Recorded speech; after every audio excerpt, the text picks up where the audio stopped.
Travis, Hello, sir. it is always so good to see you. Always good to see you, no matter what the circumstances. That's right. Yep. Sometimes we have tough days, but when we record, I always have a good time with you. It is a relief in a lot of ways to be Yeah. able to talk about more important things than what you go through on the day to day. Yes, it is. It is. This is Travis and Ross, and this is Notes On, and we try to do Christ on purpose.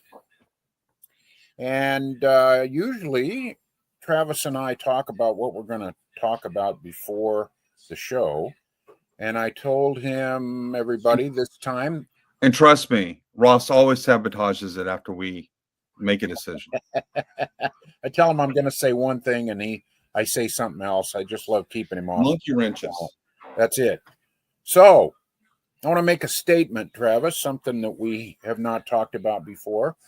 I'm kind of on this ecumenical trend right now where I feel that I believe that there are people who will be in heaven. There are followers of Jesus Christ, effective, good Christians in the Orthodox Church, in the Catholic Church, in the Anglican Church, in the different stripes of the Protestant churches. Mm-hmm. There are also many people I know Protestantism best, so I'll talk about that. There are many people who I do not believe know Christ. Mm-hmm. And so I've been on kind of a search myself, raised in, evangelical, nominally, Reformed churches. Right now, I'm attending an Anglican church. I really like the liturgy, and I love the fact that there is as much emphasis on the Eucharist as there is on the sermon. And for people out there, here's what I want to say. How, if you're searching around Christianity and you want to park yourself somewhere and stay for a while and find a church or a larger body, whatever that is, Protestant, Catholic, Anglican, Orthodox, what is the standard by which you should measure where you should go? And I think I came up with something that you can tell me you like it, or you can tell me I'm wrong, or whatever you want to say. I think to determine where we should be attending church and to determine what practices we use to follow our faith, and even to a certain extent, I'm going to claim what things we should believe. This is the standard. The standard is what brings us personally closer to Christ.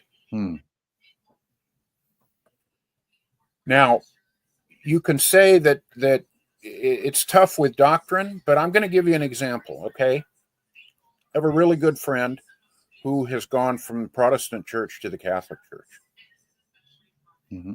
She believes that doing the rosary and adopting the practices, the Marian practices in the Catholic Church, brings her closer to Christ. Now, is that, and when I went through the OCIA classes to learn about Catholicism, they were very clear and adamant that reverencing Mary in the way that the Catholic Church tells you should do, the goal of that is an increased awareness and a deeper relationship with Christ. Great. I'm all there. I can't do it myself. It feels like a distraction. But so what do you think of that? Is that enough to say, me personally, I can ask Travis to pray for me because I can see Travis and I know he exists and I know he'll pray for me. But for me to say, I want to pray to Mary to ask her to intercede for me with Jesus, That's really awkward for me. I wasn't raised with that. I'm Mm, not sure she's there and can listen to, you know, a couple of million people at the same time, trying to get her to talk to Jesus. I'm not comfortable with it. It feels like a distraction. I'm not going to do it. right. It feels, for me, I feel closer to the Lord when I speak to him directly. Now, someone else may say, no, this is a channel that the church has authorized. They've been, it's been a thing in the church for almost 2,000 years. Um, I feel closer to the Lord when I talk to his mother and feel her support. Right. So in that, and maybe a lot of other areas, I find myself when I read my Bible in the mornings now, I cross myself before Hmm. I read. Do I need to do that? Nope. But I feel closer to the Lord. I feel like I'm doing a physical thing, almost like I'm signing on or something. I don't know how to describe it, but I do it because it sets the emotional tone for me to start my Bible reading. And Right. so I do it because I feel closer to the Lord. So I think if we were really brutal about that, really held ourselves to that standard, does this thing that I'm doing or this thing that I believe bring me closer to Christ? Or is it a distraction in some way? I think all of us would be better off and it would be easier to find where we should be. What do you think of the general idea? I agree that the standard should be what brings you closer to Christ. I do have a question though. How how do you know that you're actually being drawn closer to Christ, or you're just feeling as if you're being drawn closer to Christ? Which I Yeah, think is what one of the things you were wrestling with when you were talking. I think that's a great question, and I can only answer that for me personally. I think actually being closer to him and for me involves several things. It does involve my feelings, but it also involves, does it increase my does it improve my Christian practices? And I'm thinking especially of prayer. Over the years, I've gone from somebody who barely prays at all to being much more aware of the Lord and saying short prayers all through the day. Mm, And so that, I would say, that's one.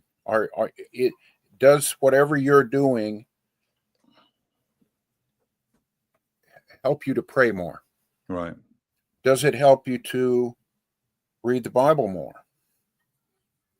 Does it help you to engage other people in conversation in on with spiritual matters? Does it help you?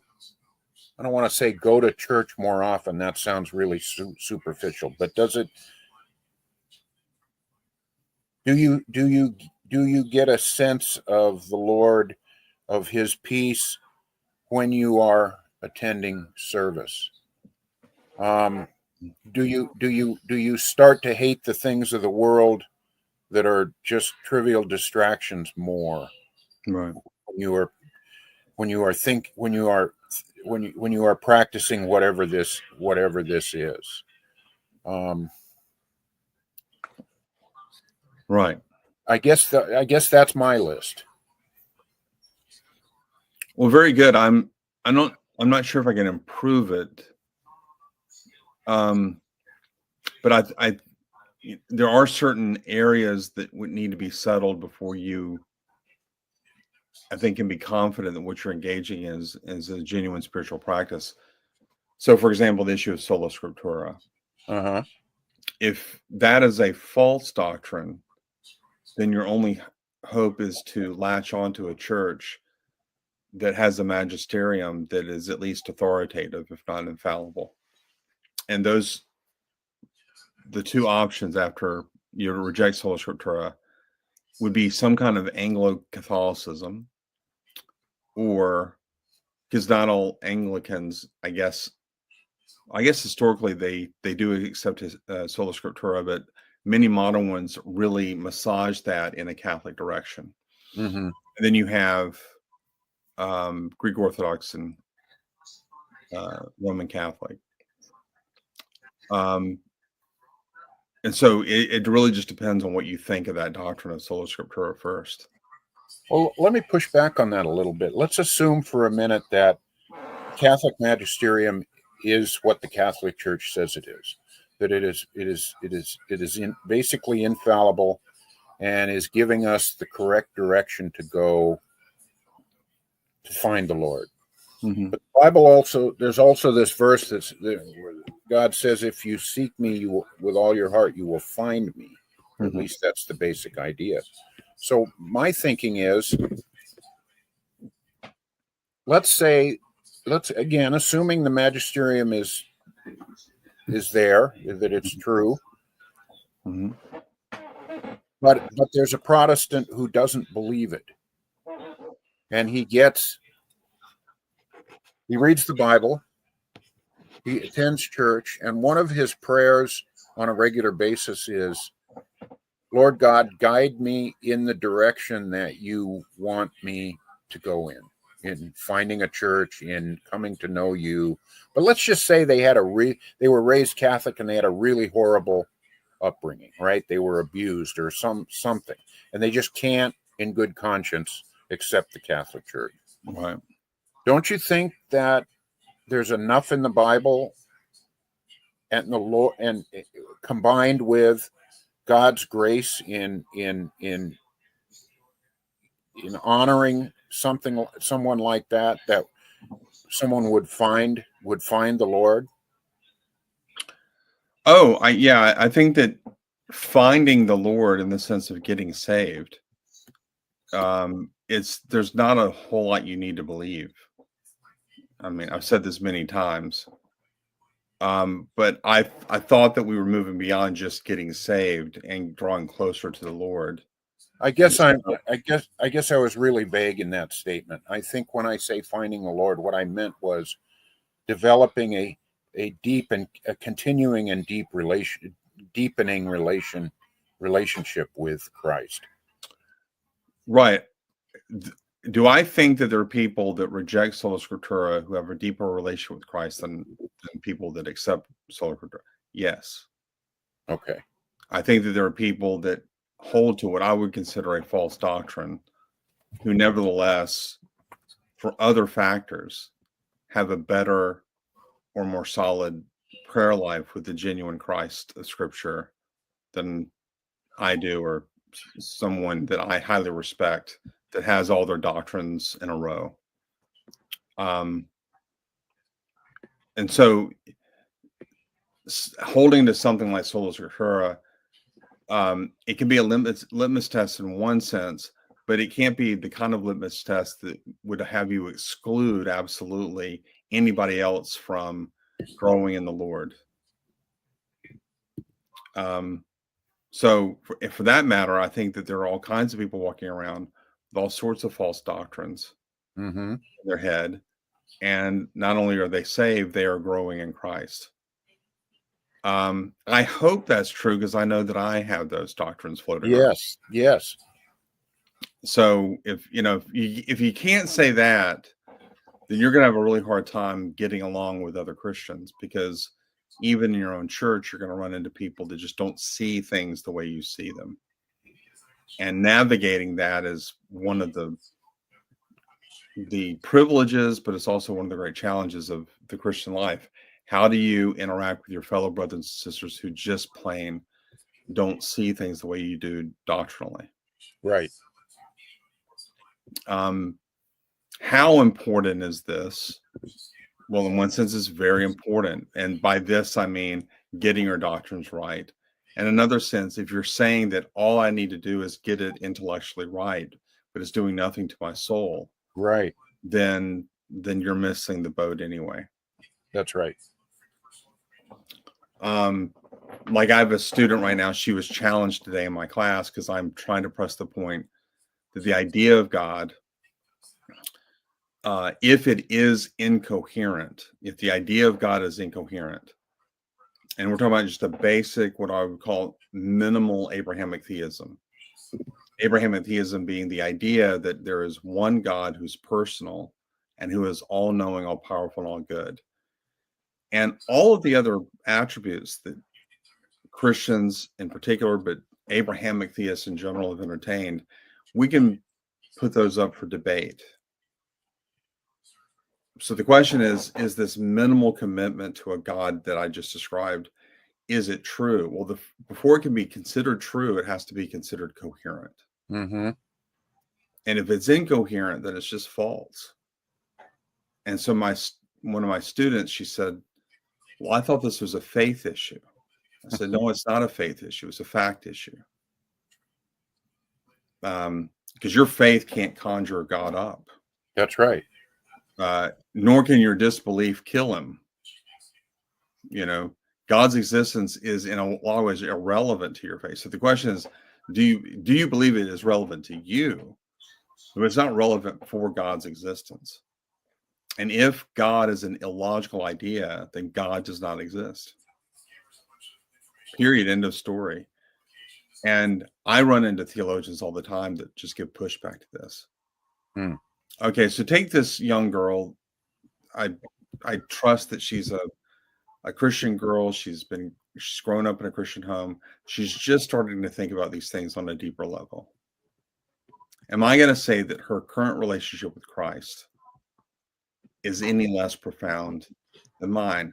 No, for two reasons. One, I don't know her well enough to know how to answer the question. But I think the more important point is, let's say she hears me out and she says, I just don't agree with that. Well, I think she's come to a very egregiously false conclusion. But does that bar her from growing in the grace and knowledge of Christ? Does that error in her mind, does that turn the kill switch off, for her spirituality so that she can't? I just don't want to say that. That's just right. It would mean that she's wrong in this area, and that may affect her spiritual growth in X number of ways. But that's not the same thing as saying that she can't grow. Yeah. So, anyway, that's my 2 cents worth. Yeah. So I think for some kids, you probably get a better sense of this, that idea that something isn't true just because you believe it, or untrue because you don't believe it. In this age of relativism, maybe that's the first time they've ever really thought about that it's not just a matter of faith. Sure. And, one of the things I said to her is, I said, why didn't you say this when we were picking on the pantheists? And that's because people engage in confirmation bias. Sure.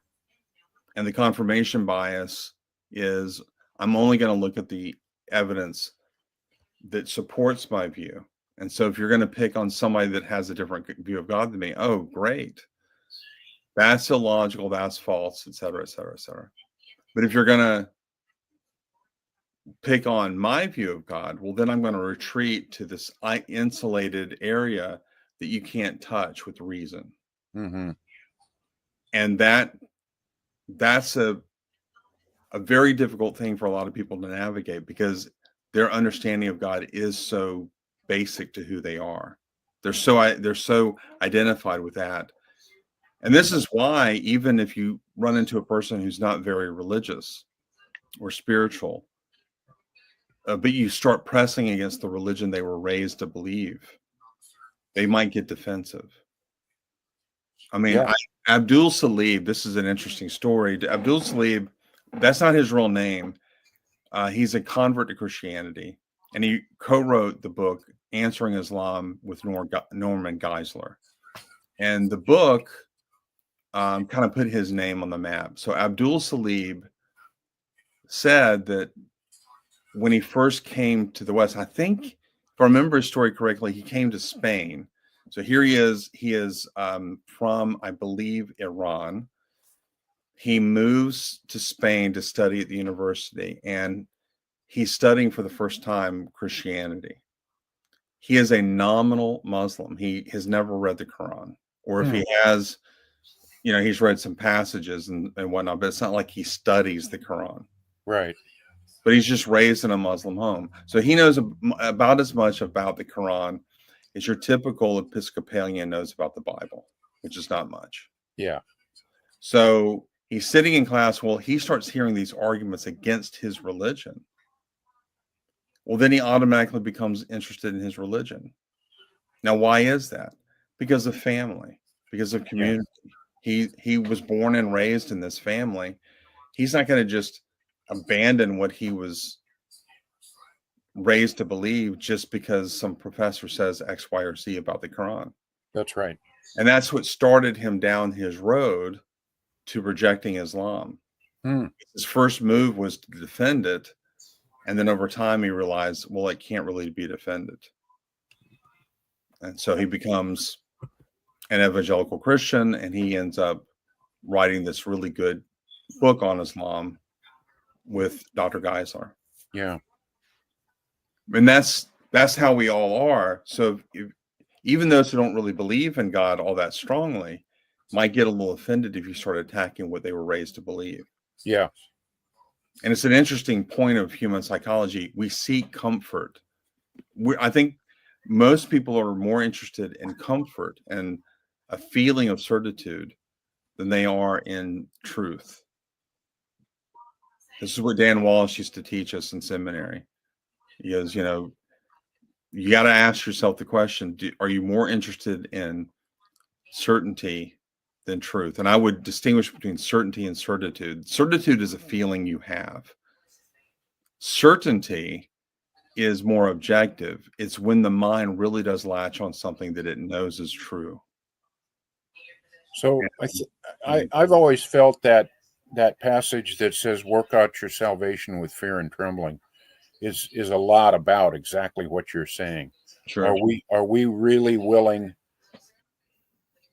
in front of God to jump in and really test our own beliefs and go through the pain and agony and uncertainty that absolutely will be there when you do that? Mm-hmm. Do we love Christ enough to expose ourselves to that? Right. Well, here's some good news. I went down I said, if you say that God is illogical, you can insulate yourself from any criticism. Right. So, because once you say God is illogical, anything goes. So that now the atheist could say, well, that your God is illogical at that point. So what? That doesn't mean he doesn't exist. So now anything goes. Yeah, that's right. Now we were talking about this in the context of the stone paradox, right? Everybody knows the stone paradox. Can God make a rock too heavy for him to lift? Yeah, right. Or to be more specific and focus on the attribute that's being challenged, can an omnipotent being create a rock too heavy for him to lift? And if the answer is yes, then now there's something he can't do. So he's not omnipotent. And if the answer is no, then there's something he can't do. So he's not omnipotent. So that's the point of the paradox. And if you're a minimal Abrahamic theist and you're not worried about absolute immutability and all of that, then you can just say, as Richard Swinburne does, well, yeah, I mean, God can make a rock too heavy for him to lift. And if he ever does make that rock, then he's no longer omnipotent. So here's the question. Has he made the rock? And it would be a strange form of atheism to have to, first of all, prove that there is a God who can do such a thing, only to then prove that God has made the rock and is no longer omnipotent, and therefore there's no omnipotent being out there. Yeah. And, that's one example. But another point that's been made is people will say, okay, let's define omnipotence as the absolute ability to do literally anything whatsoever, including the absurd. Okay, well, if that's how you're going to define omnipotence, then I can once again say, Well, yeah, God can create a rock too heavy for him to lift. And then I can say, and I'm sure God has made multiple rocks too heavy for him to lift. And after he makes them too heavy for him to lift, then he lifts them. Because Yeah. remember, you're saying he can create contradictory states of affairs, and so it just doesn't matter anymore. Now, I've been around atheists where I've said, God, there are logical constraints on the idea of omnipotence, and they get really mad at me, and they'll say, you can't say that. Omnipotence just means doing whatever you want. And I love now just looking at them, smiling, going, okay, I'll adopt your definition. You define omnipotence any way you want to define it. Well, it's the absolute ability to do literally anything. Okay. So ask me the stone paradox again. Yes, he can make that rock. And then after he makes it, he can still lift it. But that's absurd. Yes, but you just admitted that God can do the absurd. So what does it matter? That's right. Now, that's why I would say to the atheist, you've not done yourself any favors by insisting upon this definition. The theist can easily slip through that net. And then I say the theist has not done himself any favors by accepting that definition either. And it's a long, terrible price tag, fivefold price tag you have to pay as a theist if you're going to adopt that kind of definition of omnipotence. Now, the least of which is you can never know God. And you know, whatever knowing means, it means cognitive knowing. And therefore, and since that's ruled by the laws of logic, you can never know God. and you know what I want to say in those kind of arguments is, we're talking about the most important question that is askable in all of human history. Does God exist, and does he care about you? And you're playing word games with it. Sure. Is that really where you want to go with this? Sure. You're putting your middle finger up at even the question of does God exist, and you should be on your face, asking him, right, if you exist, show yourself, because I want to be in your good graces. Right. Yeah. Oh yeah. I mean, most people just don't fear God in these incidents. Yeah. But Travis, I am fascinated about how theism really, because I've been analyzing these arguments against these other worldviews, and theism holds up in a way that these others just don't. Yeah, it does. I think it holds up because it's fundamentally true. Yeah. So we've only got a couple minutes left, but I thought of a really good example of what I was saying before about how do we do a practice because it should bring us closer to Christ. And I for many, many years, I think maybe even like always in being a Protestant, being an evangelical, I never particularly cared for worship music. There's always been a sense where I felt like they were trying to entertain me in a way that, isn't supposed to be there. And I think I finally came to terms with that and was willing to admit that worship music almost always leaves me flat and does not bring me closer to Christ. And I'm not saying that's, some eternal truth about it. That's just me.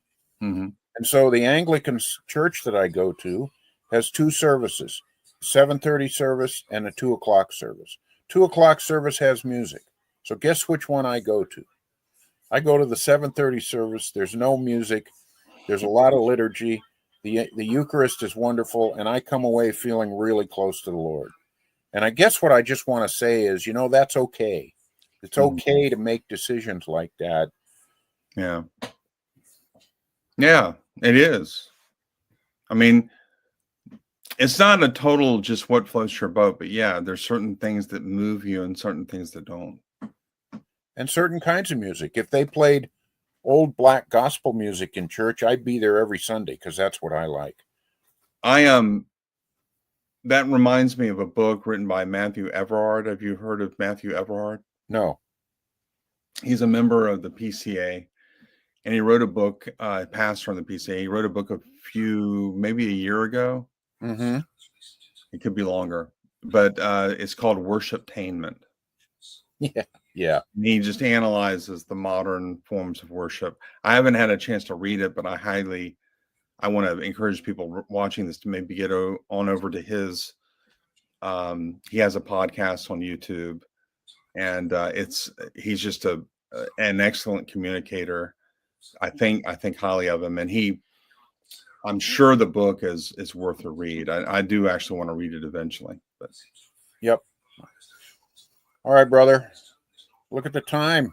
It's terrible. It always flies. We're just getting started. Well, you take care, and I will see you next week, brother. Yes. Yes, you will. Thank